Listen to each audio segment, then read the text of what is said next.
ya kumfuata Yesu. Namba 2 kasema kusafishwa na dhambi. Anasema kwa mfano maji yanatumika kama ishara ya utakaso na uondoaji wa dhambi. Lakini namba 3 kasema kuunganishwa na mwili wa Kristo, yani Kristo yani kanisani.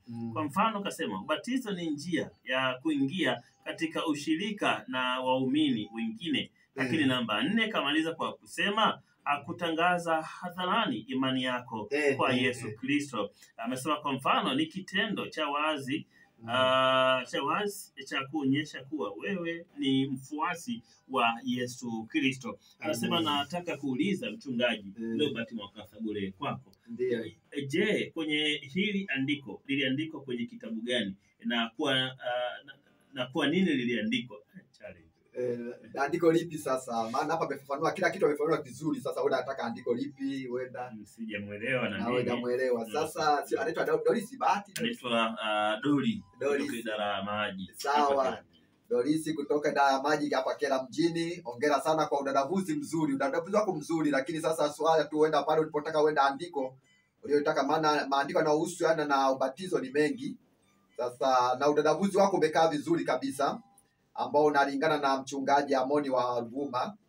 Kwa hiyo ila tu wenda tumeshindwa kujua kwamba unataka wenda ujue andiko lipi, kama unataka kukumbushwa basi, lakini tunashukuru kwa udadavuzi mzuri kabisa Doris kutoka idara ya maji hapa mjini Kiera. Asante sana. 0679280260 anasema je, mchungaji Robert Mwakasabure, kila mtumishi ana haki ya kubatiza? Itategemeana na dhehebu alilopo kama wamempa kibali hicho. Kwa hiyo isiwe kama vurugu, inategemeana na muongozo wa hiyo dhehebu au katiba yao inasemaje. Kama kuna watu maalumu wanaoweka kwa ajili ya kubatiza, au kila mchungaji anaweza kubatiza, au kila aliyeokoka. Kwa hiyo kikubwa kila mtu afuate muongozo wa dhehebu aliyokuwepo, ili asilete machafuzi kwenye dhehebu. Kwa hiyo nafikiri hiyo inakaa hivyo.